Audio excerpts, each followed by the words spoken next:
جو لوگ اللہ پر ایمان لائیں، کہیں کہ ہمارا رب اللہ ہے، پھر اس پر جم جائیں، ان پر فرشتوں کا نزول ہوتا ہے، نہ کوئی غم کرو نہ خوف، خوشیاں مناؤ جنت کی جس کا تم سے وعدہ کیا گیا تھا۔ اللہ کی ربوبیت پر اطمینان جب انسان کو ہو جاتا، میرا رب اللہ ہے، ربی اللہ، انسان کے لیے نہ کوئی کھٹکا، نہ کوئی خطرہ، نہ کوئی خوف، نہ کوئی حزن۔ جو کچھ ہو رہا ہے کس کے اذن سے ہو رہا ہے؟ اللہ کے اذن سے۔ اللہ کے اذن کے بغیر پتہ تک نہیں ہلتا۔ یہ کوئی اندھا بہرا مادہ نہیں ہے جس سے مجھے کوئی خوف ہو۔ اندھا بھینسا چلا آ رہا ہو اس سے تو ڈرنے کا ہر انسان کو ڈرنا چاہیے، نہ معلوم کس کو ٹکر مار دے، لیکن نہیں، اس کائنات کو چلانے والا ایک سمیع و بصیر خدا ہے۔ وہ جو میرا دوست ہے، میرا ولی ہے، اللہ ولی الذین آمنوا یخرجہم من الظلمات الی النور، اللہ اہل ایمان کا ولی ہے، ساتھی ہے، پشت پناہ ہے، مددگار ہے، حمایتی ہے۔ بتائیے جسے یقین ہو جائے کہ اللہ میرا مددگار، اللہ میرا محافظ، اللہ میرا پشت پناہ، اللہ میرا حمایتی، اس کے لیے کوئی خوف ہوگا؟ اس سے کوئی ڈر ہوگا؟ میں مثال دیا کرتا ہوں ایک بہت سادہ، پنجاب کے دیہات کی۔ تو بڑا چودھری ہے اور کوئی غریب کسان ہے، اس غریب کسان کے جانوروں کو ہر وقت اندیشہ ہوگا چوری کا، کوئی میری بھینس کھول کر نہ لے جائے، کوئی میرا بیل کھول کر نہ لے جائے۔ لیکن جس کے بارے میں یہ سب کو معلوم ہو کہ وہ جو بڑا چودھری ہے وہ اس کا دوست ہے، اس کی بچیا کو کوئی خوف ہوگا؟ اس کی بھینس پر کوئی ہاتھ ڈالے گا؟ اسے کوئی اندیشہ ہوگا؟ نہیں۔ کیوں؟ کہ وہ بڑا چودھری، بڑا اس کا یہاں کا سردار، جاگیردار، سب کو معلوم ہے وہ میرا دوست ہے، کوئی میرے خلاف اقدام نہیں کر سکتا۔ اس دنیا میں یہ چھوٹی سی بات اگر آپ کے دلی اطمینان اور سکون کا باعث بن سکتی ہے تو ذرا تصور کیجئے۔ میں لفظ تصور استعمال کروں گا صرف اس لیے کہ اس کا ہم جس کو کہتے ہیں ادراک اور شعور کر نہیں سکتے، اگر کے ساتھ کر سکتے۔ اگر یقین ہو کہ اللہ میرا مددگار اور یقین ہو کہ اللہ ہر آن میرے ساتھ ہے، پھر کوئی خوف؟ کس کا خوف؟ کوئی شے اللہ سے بالا تر ہے؟ کوئی قوت اس سے زیادہ طاقتور ہے؟ کوئی اس کے ارادے کو بدلنے والا ہے؟ کوئی اس کی مشیت کے آڑے آنے والا ہے؟ یہی بات ہے جو حضور نے فرمائی، یہ ایمان کا حاصل ہے لب لباب،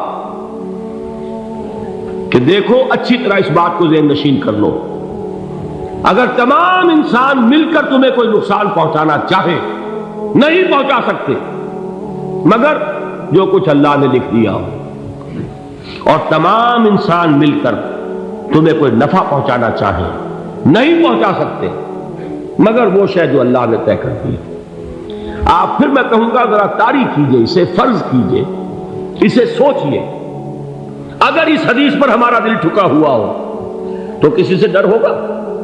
یہ مجھے نقصان نہ پہنچا دے، یہ میری رپورٹ خراب نہ کر دے، یہ میری انکریمنٹ نہ رکوا دے، یہ میرا یہ نہ بگاڑ دے، یہ میرا یہ نقصان نہ پہنچا دے، اس کا ڈر، اس کا ڈر، اس کا خوف، اس کی خوشامد، اس کے لیے جا کر طرح طرح سے اپنی عزت نفس کو ذلیل کروانا اس کے سامنے۔ یہ سب کچھ کیوں کرتا ہے انسان؟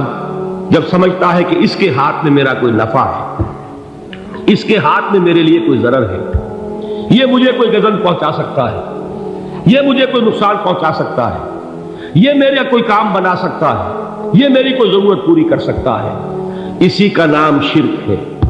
جہاں آپ نے یہ سمجھا کہ غیر اللہ کے اندر کوئی طاقت موجود ہے، وہی شرک ہے۔ بتوں سے تجھ کو امید ہے، خدا سے نو امیدی، مجھے بتا تو صحیح اور کافری کیا ہے؟ شرک تو یہ ہے۔ جس پر بھی تمہیں یہ خیال ہے، کلمہ ہے یہ کلمہ سوم، لا حول ولا قوت الا باللہ، ذرا اس پر دل کو کبھی اگر آپ تصور کریں، پھر فرض کریں، دل ٹھک جائے اس پر، کوئی طاقت نہیں۔ یہی بات تھی جو شیخ عبد القادر جیلانی رحمۃ اللہ علیہ نے اپنی وصیت میں اپنے بچے سے کہی. 11ویں دینے والے ہیں، لیکن حضرت شیخ عبد القادر جیلانی کی وصیت اور تعلیمات کو کتنے لوگ ہیں تم جانتے ہو؟ یہ جن مقامات تک پہنچے ہیں وہ کس چیز کی بدولت پہنچے؟ انہوں نے جو پیغام دیا وہ کیا تھا؟ اے میرے بچے، جس طریقے سے قرآن مجید میں حضرت لقمان کی نصیحتیں جو ہے نقل کر دی گئی ہیں، میں یہ عرض کروں گا بالفرض اگر قرآن حضرت عبد القادر جیلانی کے بعد نازل ہوا ہوتا تو شیخ عبد القادر کی یہ نصیحتیں بھی قرآن میں درج ہوتی. اتنی اونچی نصیحتیں ہیں. اے میرے بچے، اس حقیقت کو ذہن نشین کر لے، لا فاعل فی الحقیقت ولا مؤثر الا اللہ. اس کائنات میں نہ کوئی فاعل حقیقی ہے نہ مؤثر حقیقی ہے سوائے اللہ. کسی شے میں کوئی تاثیر نہیں اگر اللہ نہ چاہے. آگ جلا نہیں سکتی اگر اللہ نہ چاہے. پانی ڈبو نہیں سکتا اگر اللہ نہ چاہے. زہر ہلاک نہیں کر سکتا اگر اللہ نہ چاہے. کوئی چیز فائدہ نہیں پہنچا سکتی اگر اللہ نہ چاہے. تو در در پہ کیوں سر جھکاتے ہو؟ در در پر کیوں جبیں سائی کرتے ہو؟ سب کے سامنے کیوں ہاتھ پھیلاتے ہو؟ ایک اللہ سے مانگو، ایک اللہ کے سامنے زمین پر اپنی جبین رکھو. لا فاعل فی الحقیقت ولا مؤثر الا اللہ. نظر آتا ہے ہمیں کہ پانی پیاس بجھا دیتا ہے. پیاس بجھانے کی صلاحیت پانی میں نہیں ہے، اللہ کے اذن سے. کھانا بھوک مٹا دیتا ہے. بھوک مٹانے کی صلاحیت کھانے میں نہیں ہے، اذن رب میں. دیکھیے یہی یقین تھا. حضرت موسیٰ علیہ السلام کا واقعہ یاد کیجئے. سامنے سمندر آ گیا ہے، قوم دیکھتی ہے پیچھے کہ گرد و غبار کا طوفان. معلوم ہوا کہ فرعون اپنے لشکر سمیت آ گیا. لشکر جب چلتا تھا تیز رفتاری کے ساتھ تو گرد و غبار کا جو طوفان اٹھتا تھا اس کا تصور کیجیے. اور لمحہ بلمحہ وہ قریب آ رہا ہے. پوری قوم نے کیا کہا؟ اے موسیٰ انا لمدرکون، اے موسیٰ ہم کو پکڑے گئے. قرآن مجید میں تو یہاں وہ باتیں نہیں لکھی ہیں، لیکن تورات میں یہ درج ہے کہ بنی اسرائیل جھگڑنے لگے، دست و گریبان ہو گئے موسیٰ کے ساتھ. موسیٰ نے یہاں مروایا لا کر، اس سے تو ہم ہی بہتر تھے. وہاں کھانے کو ملتا تھا، زندگی تو تھی، بیگار ہم کر رہے تھے، موت تو نہیں تھی. اب جو کچھ ہوگا اس کا تصور کرو، جس طریقے سے ہمارے ٹکڑے اڑائے جائیں گے. تو لڑ رہے ہیں حضرت موسیٰ علیہ السلام سے. یہ تورات کی تفصیل ہے. قرآن میں صرف اتنا آیا ہے، پریشان ہو کر انہوں نے کہا انا لمدرکون، موسیٰ ہم کو پکڑے گئے. اس وقت موسیٰ کا جواب کیا ہے؟ کلا ان معی ربی سیہدین. نہیں، میرے ساتھ میرا رب ہے، وہ راستہ دے گا. بتائیے کہاں راستہ نظر آ رہا ہے؟ یہ ہے ایمان بالغیب. راستہ نظر نہ آئے تب اللہ پر یقین ایمان ہے. جیب میں پیسے ہوں اور تب دل کو اطمینان ہے تو ایمان کس پر ہوا؟ پیسے پر، اللہ پر نہیں. جب وسائل و ذرائع نہ ہو اور پھر یقین ہو کہ اللہ مسبب الاسباب ہے، وہ اسباب کا پابند نہیں ہے، وہ اسباب کا محتاج نہیں ہے، اسباب اس کے محتاج ہے. اگر یہ یقین ہے تو اللہ پر ایمان ہے. یہ نہیں ہے تو تمہارا ایمان اسباب پر ہے، وسائل پر ہے، ذرائع پر ہے، مادیات پر ہے، اللہ پر نہیں. اس وقت کہاں راستہ تھا؟ کوئی راستہ تھا؟ سمندر ہے اور ادھر سے لشکر آ گیا ہے. کلا ان معی ربی سیہدین. اب دیکھیے ایمان کہہ دینا آسان ہے، ہوا معکم اینما کنتم، جہاں کہیں بھی تم ہوتے ہو اللہ تمہارے ساتھ ہوتا ہے. لیکن اس کا یقین قائم ہو جائے تو زمین و آسمان کا فرق واقع ہو جائے. یہی بات ہوئی حضور کے ساتھ. غار ہے، چھپے ہوئے ہیں محمد الرسول اللہ اور آپ کے وہ یار غار ابو بکر صدیق رضی اللہ تعالی عنہ. اقبال نے حضرت ابو بکر کی شان میں چند اشعار کہیں صرف، لیکن واقعہ یہ ہے کہ بھاری بھاری نظموں پر اور قصیدوں پر بھاری ہے. طویل ترین نظمیں اور قصیدے ہوں ان پر بھاری ہے. ہمتیں ابو بکر کی ہمت جو ہے کشت ملت را چو ابر، جیسے بارش سے کھیتی اپجتی ہے، ابو بکر کی ہمت اور عزیمت اس امت کو اسی طرح سینچنے والی ہے۔ ثانیے اسلام و غار و بدر و قبر، وہ دوسرے تھے اسلام میں، دوسرے پہلے کون تھے؟ انا اول المومنین، حضور فرماتے ہیں سب سے پہلا ایمان لانے والا میں، دوسرے ابو بکر۔ ویسے ہمارے ہاں یہ چلتا ہے اختلاف، حضرت علی پہلے ہیں کہ حضرت ابو بکر پہلے ہیں، لیکن اس میں بڑی خوبصورت تطبیق قائم کی ہے علماء نے، اور بہت صحیح ہے۔ چار کے بارے میں فیصلہ ہی مت کرو کہ کون پہلے، ان کی ایک عجیب تقسیم کر دی ہے۔ آزاد مردوں میں، بالغ مردوں میں سب سے پہلے ابو بکر، بچوں میں سب سے پہلے علی، خواتین میں سب سے پہلے خدیجہ، اور غلاموں میں سب سے پہلے زید بن حارثہ۔ بڑی پیاری تقسیم ہے، یہ چاروں ہی پہلے ہیں، ہر ایک کے لیے اولیت ہے۔ اور واقعہ یہ ہے کہ اگر زمانی اعتبار سے تعین ہوگا تو پہلے خدیجۃ الکبریٰ آئیں گی رضی اللہ تعالی عنہ، کسی اور سے بات کرنے کی نوبت بعد میں آ سکتی ہے، پہلے تو اہلیہ محترمہ سے بات ہوئی، آتے ہی پہلی وحی ہوئی ہے، ابھی تبلیغ کا حکم نہیں تھا۔ کس کو بتایا واقعہ؟ ابھی اپنی نبوت کی تبلیغ کا تو حکم ہی نہیں آیا، واقعہ کس کا ہے؟ وہ خدیجہ کا ہے۔ جب کہا ہے کہ خشیت علی نفسی، مجھے اپنی جان کا اندیشہ ہے، تو کیا جواب دیا خدیجہ نے رضی اللہ تعالی عنہا؟ وہ صدیقۃ الکبریٰ ہے، صدیقات جو ہے خواتین ان میں چوٹی پر خدیجۃ الکبریٰ ہے رضی اللہ تعالی عنہا، اور صدیق جو مرد ہیں ان میں صدیق اکبر ہے ابو بکر صدیق رضی اللہ تعالی عنہ، لیکن صدیقات میں چوٹی پر۔ جب حضور نے فرمایا خشیت علی نفسی، کیا فرمایا، کیا عرض کیا، کیسے تسلی دی؟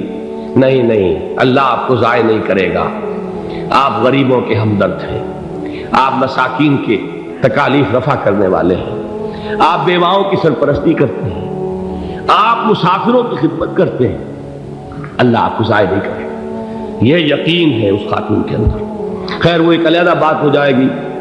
میرے دل پر حضرت خدیجہ رضی اللہ تعالیٰ عنہ کی شخصیت کا بڑا گہرا نقش ہے، جو وہ کوئی اور ہی وقت اور موقع ہوا تو بیان ہوگا۔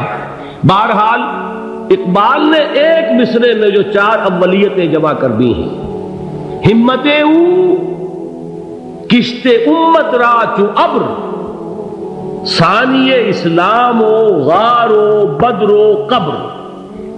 اسلام میں حضور کے بعد پہلے کون؟ ابو بکر۔ غار میں حضور کے ساتھ کون؟ ابو بکر۔ بدر کی رات اللہ کا رسول سر بسجود، وہ جھاڑ، وہ گھاس پھوس کی جو جھوپڑی بنائی گئی تھی، اور وہاں تلوار ننگی لے کر پہرا دینے والا کون؟ ابو بکر۔ اور اس حجرہ عائشہ میں محمد کے بعد سب سے پہلے دفن ہونے والا کون؟ ابو بکر رضی اللہ تعالی عنہ صلی اللہ علیہ وسلم۔ وہ جو معاملہ میں سنا رہا تھا غار ثور کا، حضرت ابو بکر بھی حضور کے خیال سے لرز گئے ہیں۔ آپ کو یاد ہوگا کہ جا کر پہلے تمام جتنے سوراخ تھے انہیں بند کیا ہے، ایک سوراخ رہ گیا تھا جس کو بند کرنے کے لیے کوئی کپڑا نہیں تھا، وہاں اپنی ایڑی رکھی ہے، تب کہا ہے حضور سے تشریف لائیے، اور اپنے زانو پر حضور کو لٹایا ہے، اور وہاں کسی موذی جانور نے کاٹا ہے، حضور کی آنکھ لگ گئی تھی، اس وقت اس بل کے اندر جو بھی بچھو ہے کیا ہے واللہ عالم، اس نے کاٹا ہے، اس کی تکلیف کی وجہ سے ابو بکر کی آنکھوں سے آنسو ٹپک گئے، حضور کے چہرے مبارک پر پڑے ہیں، تو حضور جاگے ہیں، معاملہ کیا ہے؟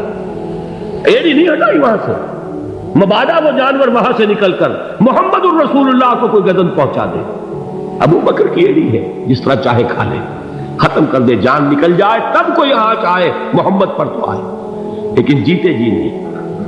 وہ ہے ابو بکر حضور کے خیال سے۔ اس وقت حضور نے پھر اپنا لعاب دہن لگایا ہے، اور اس سے پھر آپ کی تکلیف ختم ہوئی۔